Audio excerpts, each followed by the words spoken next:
Viewer সকলে কেমন আছেন? আশা করি সকলে ভালো আছেন। আলহামদুলিল্লাহ আমরা ভালো আছি। আজকের আয়োজনে থাকছে আপনার জন্য গরুর মাংসের ভুনা। তো চলুন দেখে নেই এটা প্রস্তুত প্রণালী। এখানে আমি নিয়ে নিয়েছি 1 কেজি গরুর মাংস। এখন এই মাংসগুলোর মধ্যে আমি মশলা অ্যাড করব।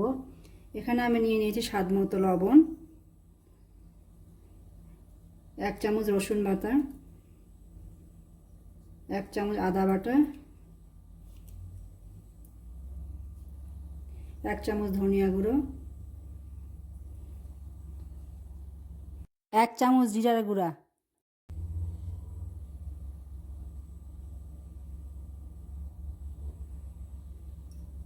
1 চামচ গরম মশলা গুঁড়ো, 1 চামচ এখানে শুকনো মরিচ গুঁড়ো। ঝাল আর লবণটা আপনাদের টেস্ট অনুযায়ী দিবেন, যে যেমন খেতে পছন্দ করেন। এখানে আমি নিয়েছি 2 চামচ টমেটো কেচাপ,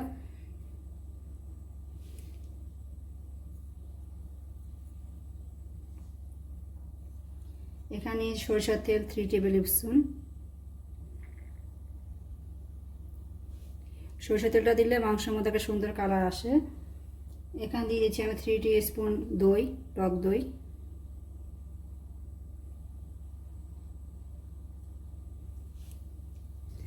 সবগুলো ভালোভাবে মেখে নেব।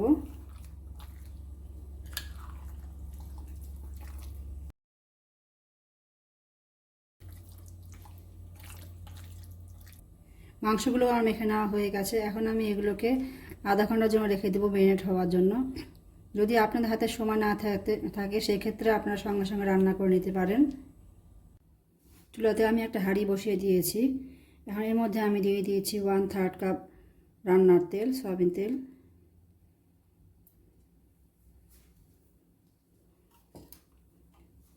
এখন আমি এর মধ্যে দিয়ে দিচ্ছি 3টা দারচিনি, 4-5টা সাদা এলাচ,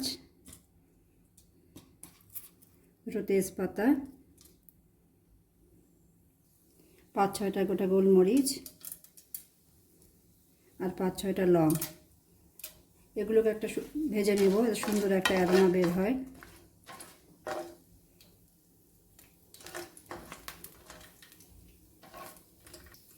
এখন এর মধ্যে দিয়ে দিচ্ছি 1 কাপ পেঁয়াজ কুচি। আমি এগুলোকে ভেজে নেব, একেবারে লাল করব না, হালকা একটু বাদামি হয়ে আসলেই আর ভাজার দরকার নেই। হালকা বাদামি কালার হয়ে গেছে। এখন এর মধ্যে আমি দিয়ে দেবো আগে থেকে ম্যারিনেট করে রাখা মাংসগুলো।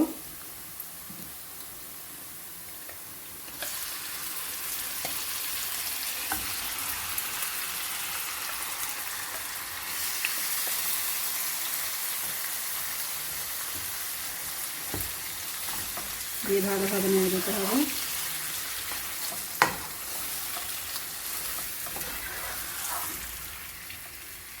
সাত থেকে 8 মিনিট ভেজে নেব, মাংসগুলোকে কষিয়ে নেব।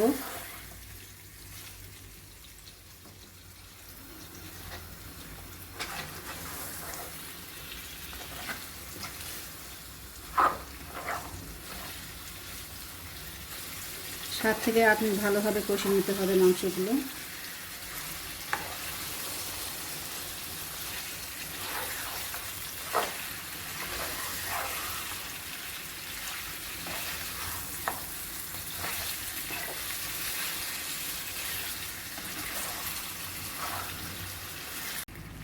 মাংসগুলোকে আমি প্রায় 7 থেকে 8 মিনিট ভালোভাবে কষিয়ে নিয়েছি। এখন এর মধ্যে দিয়ে দেব 2 কাপ গরম পানি। গরম পানিটা দিবেন, ঠান্ডা পানি দিতে যাবেন না।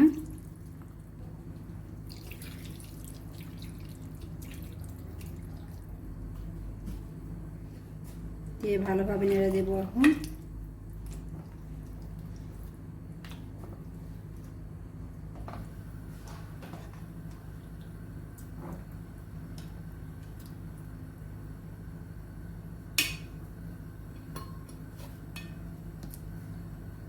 ঢেকে দেব।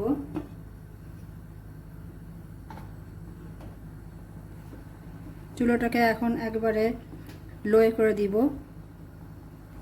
ফ্লেমে করে আধা ঘন্টার জন্য ঢেকে দেবো এটা যাতে মাংসটা ভালোভাবে সিদ্ধ হয়ে যায়। আধা ঘন্টা পরে আমার মাংসগুলো সিদ্ধ হয়ে গেছে। এই আধা ঘন্টার মধ্যে আমি 2-1 নেড়ে দিয়েছি যাতে নিচে লেগে না যায়। প্রথমে আমি অ্যাড করেছিলাম 2 কাপ পানি, পরে আমি আরও 2 কাপ পানি অ্যাড করেছি। আপনারা আপনাদের মাংসের ধরন বুঝে সেই হিসাবে পানি অ্যাড করবেন। যদি মাংস সিদ্ধ না হয়ে থাকে আর কিছু পানি অ্যাড করতে পারেন।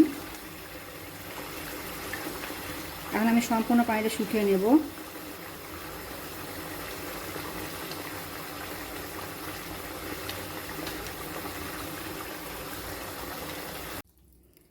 আমি মাংসের পানিটা সম্পূর্ণ শুকিয়ে নিয়েছি, তেলটাও ভেসে আসছে। সাধারণত ভুনা মাংসের কোনো ঝোল থাকে না। তারপর যদি আপনার ঝোল রাখতে চান রাখতে পারেন। মাংসটা আমার হয়ে গেছে। এখন এর উপর দিয়ে আমি দিয়ে দেবো কিছু পেঁয়াজ বেরেস্তা। এই পেঁয়াজ বেরেস্তা দেওয়ার চেষ্টা করবেন, তাহলে মাংসের মধ্যে খুব সুন্দর একটা ফ্লেভার আসে।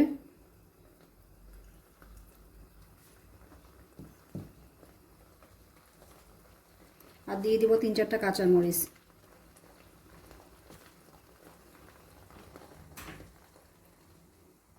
এখন আমি চুলা থেকে নামিয়ে নেব। তো তৈরি হয়ে গেল আমার গরুর মাংসের ভুনা। বাসায় আপনারা তৈরি করবেন। আর আমার রেসিপি যদি আপনার ভালো লাগে একটা লাইক দিবেন আর সাবস্ক্রাইব করে আমার পাশে থাকবেন। তো আজ এই পর্যন্তই। সবাই ভালো থাকেন, সুস্থ থাকেন। আল্লাহ হাফেজ।